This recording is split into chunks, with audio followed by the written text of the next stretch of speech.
9 traffic, Cozy 797 Delta Lima departing runway 9er, Medina. Today on Canard Boulevard, I'm going to show you how to go up and calibrate your airspeed indicator. Next on Canard Boulevard. Your airspeed indication is derived from pressure against your pitot tube, and it is a mechanical device, even if you have an EFIS. So we're going to work out what the error is in my airspeed indicator, and I'll show you how. I showed this video to a pilot friend of mine, and he said, you need to explain the difference between indicated, calibrated, and true airspeeds. I said, aren't pilots supposed to know that? He says, I didn't quite understand calibrated airspeed. I had to look it up. So here he goes. If you already know what these are, then just skip ahead to the next chapter. Actually I'm going to talk about 4 different airspeeds. We'll add ground speed into that as well. Indicated airspeed is derived from the pitot-static system in your airplane. It takes the pressure of the air being forced against the front of the pitot tube, and that pushes a diaphragm in terms of a mechanical airspeed indicator that moves the needle that shows your airspeed. It's accurate at standard temperature and pressure, but as you go up in altitude and the air gets thinner, the resultant particles of air pushing into the end of the pitot tube are less. The airspeed it shows is a little bit less than what your actual speed through the air is. That's where true airspeed comes into play. True airspeed is the actual speed that your airplane is moving through the air. Your EFIS can calculate your true airspeed by putting in the altitude and temperature of the air around you. It can do some math and work out what your true airspeed is given your indicated airspeed. Ground speed is your speed over the ground. How fast is the airplane moving over the ground? So that is basically your true airspeed and then whatever winds come into effect. So if your true airspeed is 100 knots, but you have a 20 knot headwind, that means your ground speed is going to be 80 knots. Then we have calibrated airspeed. Calibrated airspeed is indicated airspeed, but adjusted for errors in your system. So the pitot-static system isn't perfect. The pitot tube can get very, very close, especially if you have a really long one. Have you ever seen experimental NASA planes? They have really long pitot tubes. So the effects of the air moving around the airframe doesn't affect what the pitot tube is measuring, but more so the static port where the airspeed is referencing against the static port. And if you have air moving over the airplane that varies at different speeds or different attitudes of the airplane that affects what is being read in the static port, that can also affect your indicated airspeed. So to get calibrated airspeed, we take samples at different airspeeds and then create a correction value at each of those so that we know that if the indicated airspeed shows 40 knots, it's not actually 40 knots, it's actually 45 knots because we have a 5 knot correction to get to calibrated airspeed. So the calibrated airspeed is the actual indicated airspeed it should be showing if the system was working perfectly in a perfect world, which it never does. All right, I hope that makes sense. Let's get on with the video. All right, 2340. Everything's green.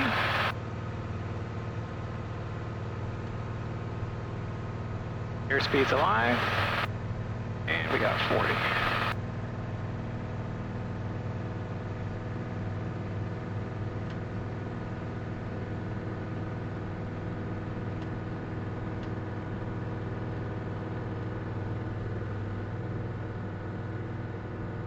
Here coming up.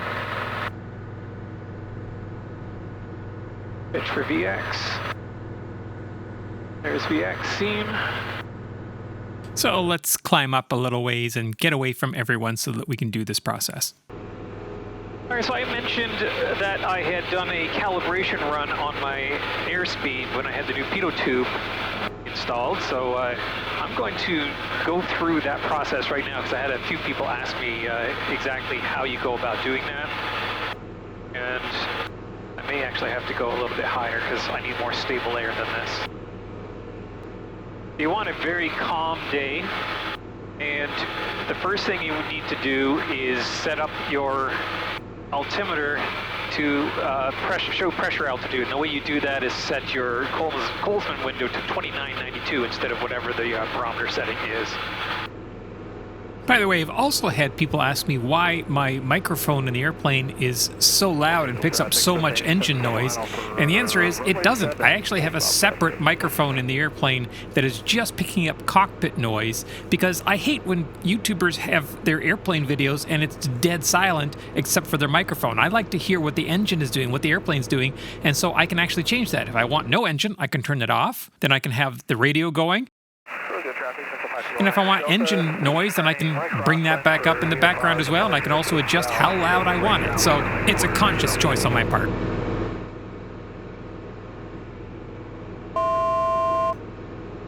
The way we're going to do this is by using this spreadsheet in Google Docs created by Mark Zeitlin based on some work done by others. A lot of very complex formula in here.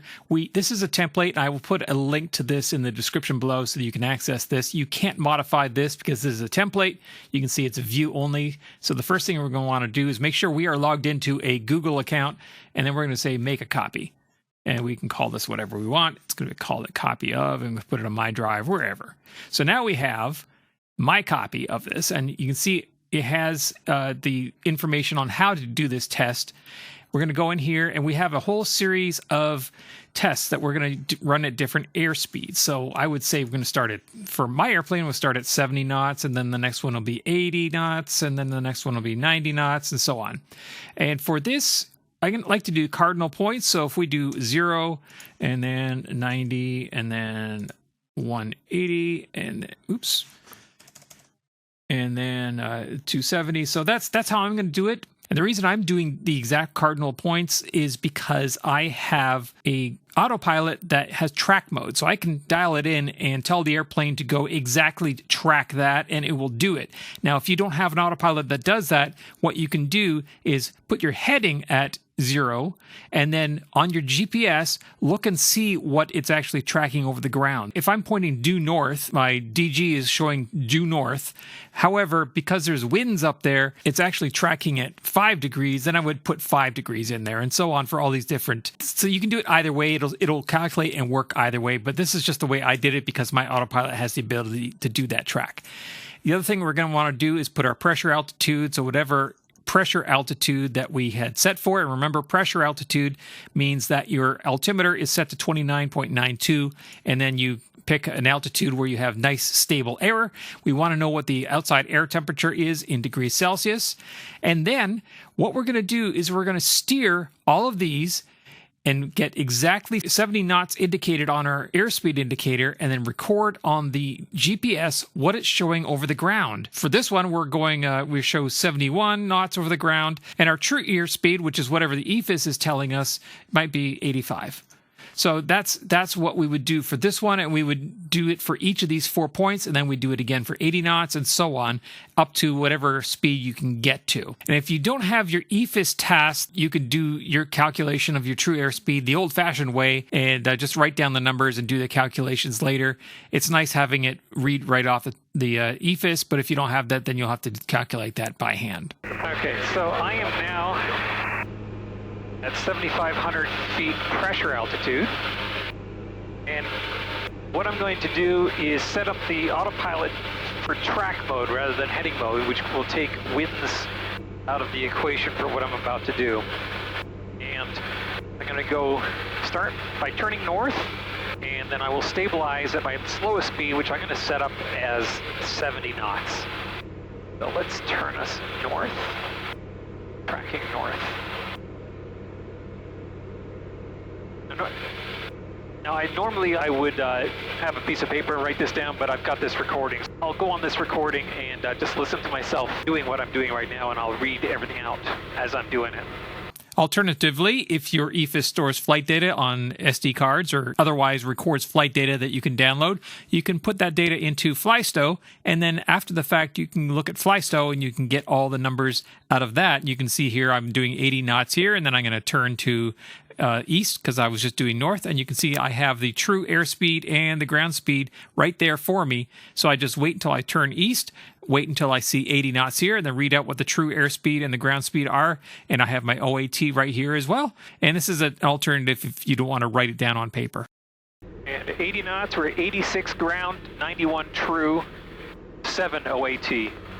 So now we are going to go to east 090 track. And this is heading. This is not track. Or rather, this is track, not heading.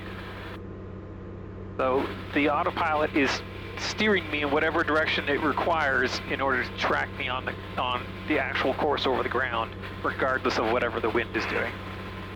There's west, 90 knots, 116 or 115 ground, 102 true, OAT 6. So this, you get the idea. I'm going to do this for all the different speeds, and then I'll show you what we have to do once we get on the ground with the spreadsheet with all this data.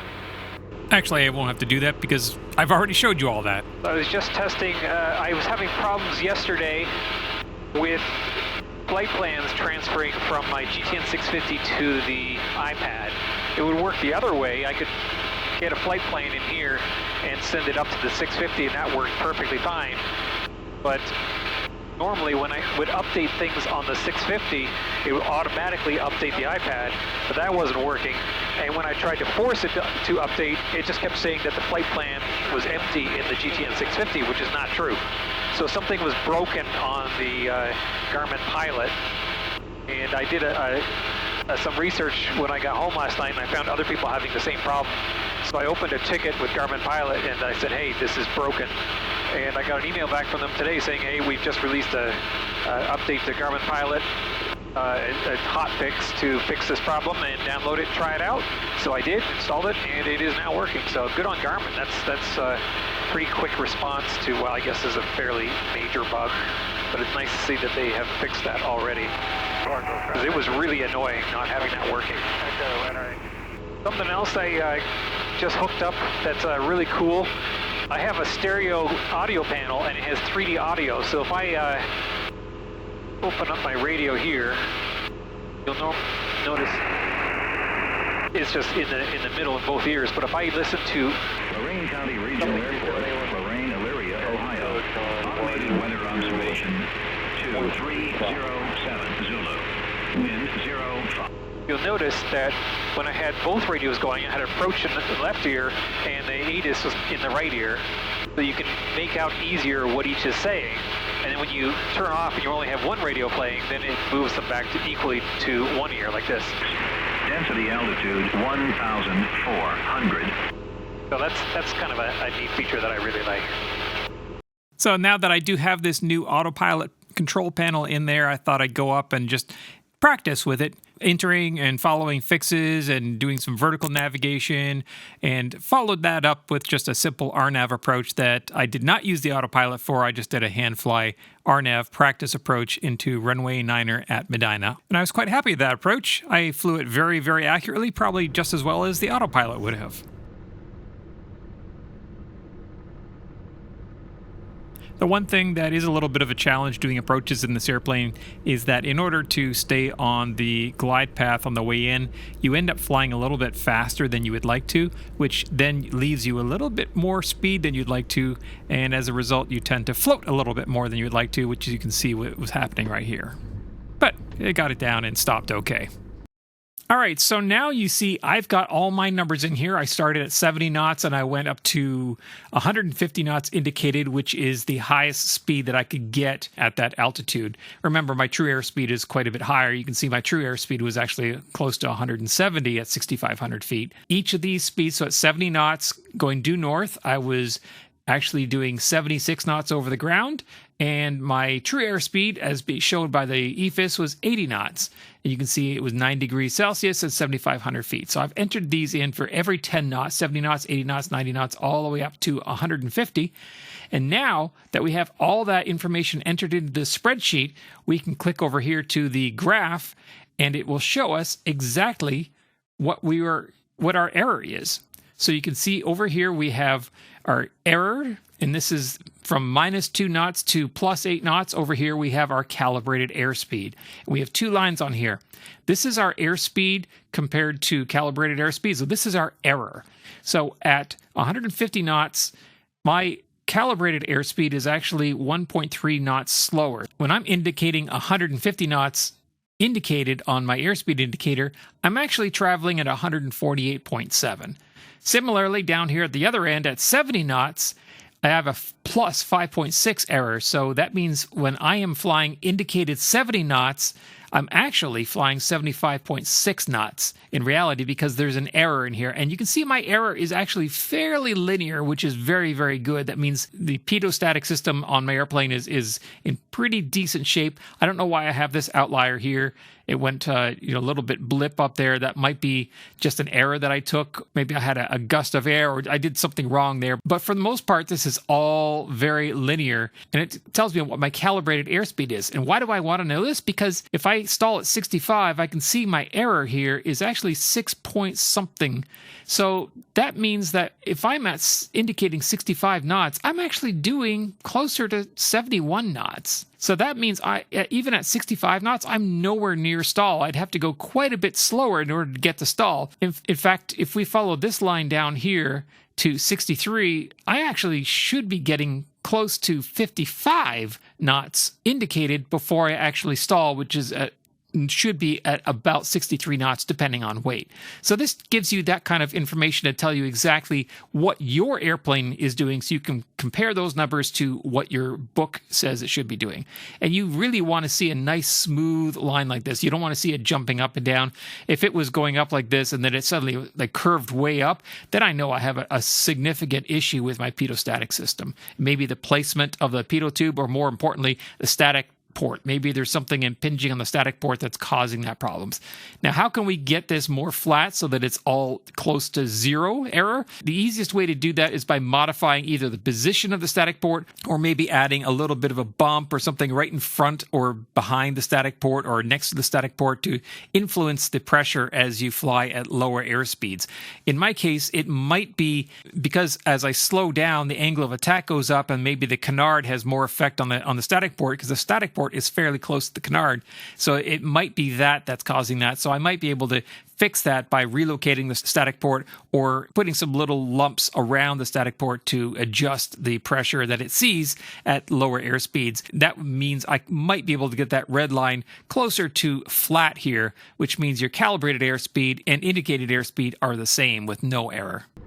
Well, that's it for this video. I hope you learned something and are able to do this on your own airplane if you haven't already derived the calibrated airspeed from your indicated airspeed. It's definitely a very good thing to know because your indicated airspeed, your airspeed indicator is lying to you, pretty much guaranteed that it's not going to be 100% accurate. So it's good to know what the real numbers are. If you have any questions or comments or especially suggestions, please leave in the comment section below. And if you do like this video, please click like, subscribe to the channel. That really helps me out. Thanks for watching.